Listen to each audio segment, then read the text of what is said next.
Ugh, that's higher than it was last week. Excuse me, sir, just gonna squeeze right by you. Oh, come on, I haven't even had time to check out. What can I say? Inflation is crazy. Oh, would you look at that? Are you serious? Hello, Internet! Welcome to Food Theory, the only show that stretches your mind and your hard-earned dollar. Man, inflation has been brutal lately. Higher interest rates, egg shortages, even price hikes on Diet Coke. And you know what they say, things are likely gonna get worse before they get better. So today I'm gonna inflate your brain with some money-saving tips and expose a couple of food myths along the way. If you're a fan of dough, and I know that you are considering this is a food channel after all, hit that subscribe button so you're always notified of when we post a new video. For many of us, shopping at Costco is a rite of passage. From purchasing your first year's supply of toilet paper to unlocking the secret that is the $4.99 rotisserie chicken, Costco's become the place where you go for a jumbo pack of toilet paper and you walk out with a camping tent, a food processor, and 12 pounds of mozzarella cheese. Just leave your manners at the door and hover over that sample table like the pizza vulture that you are. Bulk, bulgogi, and giant teddy bears aside, the point of Costco is that you get a lot in one stop, and you save a lot by buying in bulk. In case you're not familiar with this pinnacle of US consumerism, let me explain. Costco's model is based on offering a limited stock of bulk-only products at lower rates than anywhere else. The premise is that for any item you know you'll use, whether it's paper towels, blueberry muffins, or TVs, I guess, Costco can sell you an enormous amount of that thing for what should be a lower price. That said, all of this so-called cost savings is gonna come with its own heaping helping of traps, pitfalls, and marketing ploys that'll stick it to you faster than a 50-ounce bottle of maple syrup. But what if I told you that I have the secret to beating every trick in the old Costco handbook? In fact, I know the single best technique for saving you the most money on meals, and you can do it whether you're a family of 1 or 11. Come on, grab a flatbed cart that's big enough to carry a mattress, and let's start talking about the Costco Pro Strats. To begin, before we even enter Costco, we're gonna need to get past that bouncer waiting out front. You see, Costco is a members-only store, meaning that we can't get in without flashing this piece of plastic with our own little face staring back at us. As of today, Costco offers 4 types of memberships: a basic or gold star level starting at $60, and a premium or executive member level that'll run you $120. These memberships are designed to be an investment in yourself, where you're basically betting that you can save $60, the cost of membership, over the course of the entire year, a few pennies at a time on each gallon tub of gray poupon that you're lugging home. But this isn't always a bet that you know you're gonna be able to win unless you've done some serious math to calculate how many rolls of toilet paper, pounds of salmon, and bags of frozen broccoli you actually buy in a year. And Costco is well aware of this. They know that some people with a membership are only gonna enter the store a couple times a year, meaning that they just collect a membership fee and walk it straight to the bank. In fact, memberships are where Costco's raking in the most cash, to the tune of 72% of their entire operating budget. You heard that right, nearly 3/4 of their entire operation is covered by membership costs alone. In 2021, they collected $3.9 billion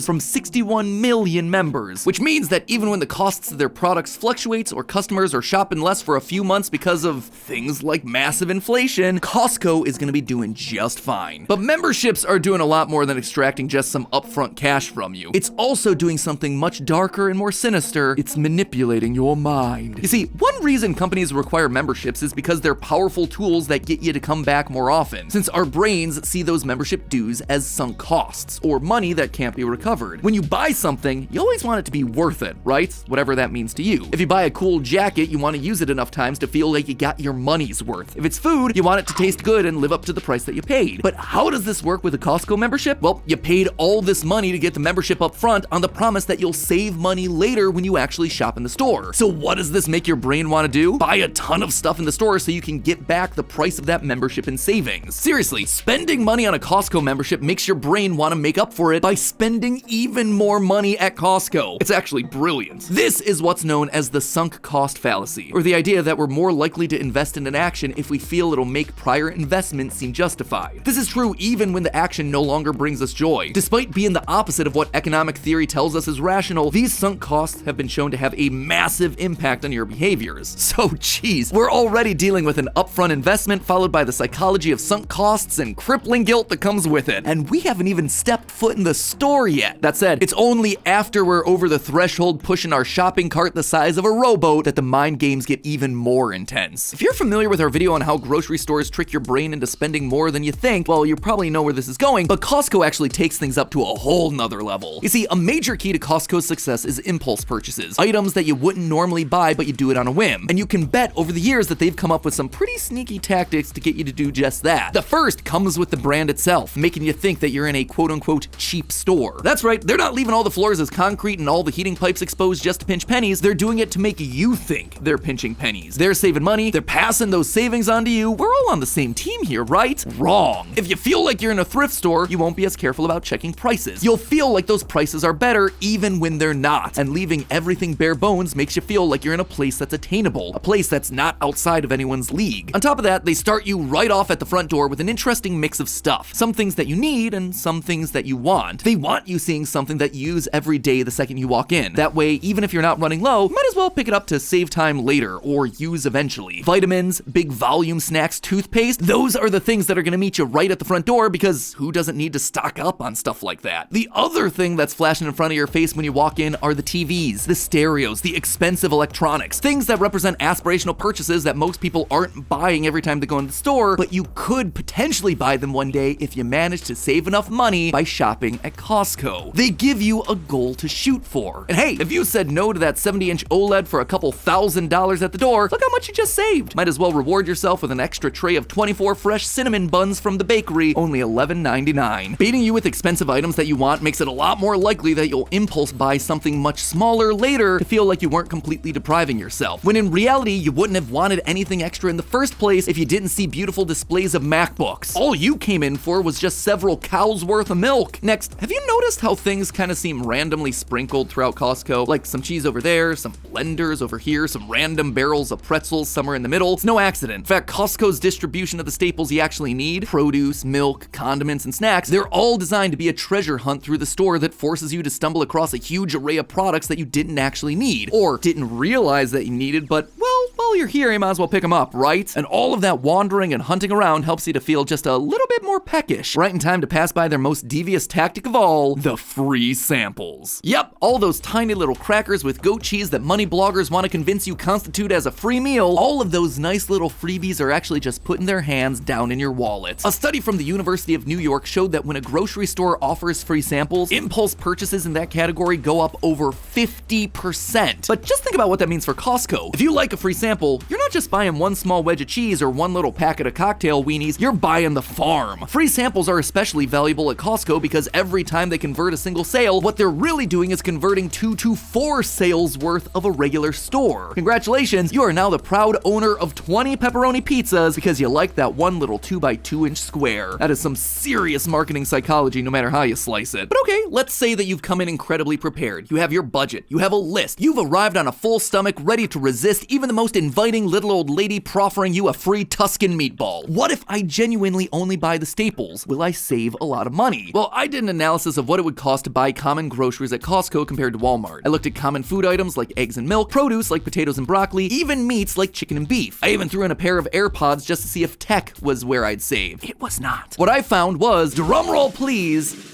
on average, you're saving $1.14 per product shopping at Costco. Yay? Is that a win? Fun fact, the biggest savings actually came from coffee at only 42 cents per serving. So hey, you can rest easy knowing that you do in fact save by shopping at Costco, provided you buy at least 53 items there in any given calendar year instead of buying those items at another retailer, and that you use everything that you buy. That right there is the biggest sticking point, isn't it? You only save money if you use the stuff that you bought. You see, the average price of an item at Costco is a lot more than a smaller item at another store, meaning that you're gonna have to be ready to make an investment in that food and you're gonna be eating it like every day until it runs out. In my analysis of staples that I would need to buy at Costco instead of buying at a regular grocery store or Walmart, I would need to spend over $400 to buy the bulk versions of all of those things. And in the end, on an average basis, when you normalize for the amount of products you bought, you only save yourself $20. And what happens if I don't use everything I just bought? Well, then it goes to waste, of course, meaning that I just have to go back and buy more. And chances are, unless my meal planning is prodigious and I know exactly how much my family has eaten each day, I'm not gonna get it right. What the heck am I gonna do with 5 pounds of lemons, 4 dozen eggs? I better be a baker or Gaston, or my entire family better be eating omelets every day, which will also help me use up the pounds and pounds of cheddar cheese that are now weighing down my refrigerator shelves. And you see, this is where most people fall into the Costco trap. Food goes to waste and you just end up buying it all again. Or you end up eating the same thing every day out of obligation, not because it was the best choice for you based on your nutrition, but because you felt guilty because wasted food equals wasted money. So sure, in some scenarios, shopping at Costco makes sense. Say you're an affluent, college-educated homeowner with both a family and enough disposable income to make buying in bulk a good option to stock your enormous refrigerator and freezer. Because theorists, that right there, that is Costco's target customer. You might be led to believe that the average Costco shopper is lower income or a blue-collar worker on a shoestring, but you couldn't be more wrong. According to their own accounts, who they're actually targeting are professional women between the ages of 35 and 45 who make on average over $125,000 per year and are spending well over $100 per shopping trip. When I found this out, I was seriously shocked. Like, this is Costco's biggest secret. A store that markets itself as discount is actually a store for rich people. Just, you know, rich people who want to feel like they're saving money. It's also why you see Costco stores focused around suburban areas. It's just not that practical for an 18-year-old living in a cramped college dorm to buy in bulk. You're gonna need a home with a garage and a freezer and another freezer and probably a shed. Oh, and when it comes to non-food items like their electronics, these are just price matched with other stores or Best Buy. But Costco doesn't have any kind of student discount options because students, again, are not on the budget or the demographic that they're looking for. Does that mean that all is lost for your Costco membership? Not exactly. You see, with today's unbridled inflation, I do actually believe that there's a place for that Costco membership, and it's not where you think. What if I told you that a Costco membership could save you money even without you stepping foot into the store? Enter the $1.50 hot dog deal. Introduced back in 1985, the legendary hot dog deal is one of the main attractions at Costco's food court, which is what they call the snack stand that sits immediately inside or outside the door at most stores, and this thing completely slays everything. The average yearly sales for Costco hot dogs outperform all the Major League Baseball stadiums combined by a factor of 4. Stand aside there, Dodger dog, the true king has arrived. What's even more impressive though is that this hot dog deal should be running you about $4.16 in today's money, but against all odds, the price has stayed the same at $1.50 for over 35 years. It's actually pretty fair to call this one inflation-proof. This legendary meal consists of a quarter-pound all-beef frank, a bun, and a 20-ounce soda, with free refills. I ran the numbers to see how much it would really cost someone to make this meal at home, and what I found was actually shocking. A quarter-pound all-beef frank will cost you $1.18. The bun, another 35 cents. A 20-ounce soda plus refill, $1.27. Coming to a grand total of $2.80. I don't know if you realize just how big of a deal that is. You're saving $1.30 per meal by eating at Costco and not cooking your meal at home. The old saying of save money by bringing your lunch from home, yeah, it might be true in every other case, but the next time you hear this from a friend or a coworker, you just send them straight over to Costco. And you know what? You can even sometimes send them there without a membership. Many online forums, including Reddit, have documented users visiting their local Costco's where the food court is right outside the store and they just pay for the combo in cash. So you can walk up anytime and buy an inflation-proof meal at a members-only club price and you don't have to have a membership. And you can get away with it every time. It feels like you just hacked the Matrix. And if you are a member, well, in just 47 meals, less than one Costco hot dog meal per week for any member of your family, you've just made back your entire membership and you didn't even have to wash a single dish. A family of 3 could start saving in as little as 16 weeks. And because hot dogs are one of like 3 foods that my preschooler currently eats, you'll probably find me at the Costco tomorrow. In a time where all the good stuff seems like it's getting more expensive or going away, it's good to know that you can still have dinner and a drink at your friendly neighborhood Costco. Just don't listen to that little old lady trying to lure you inside with her cheese cubes. No,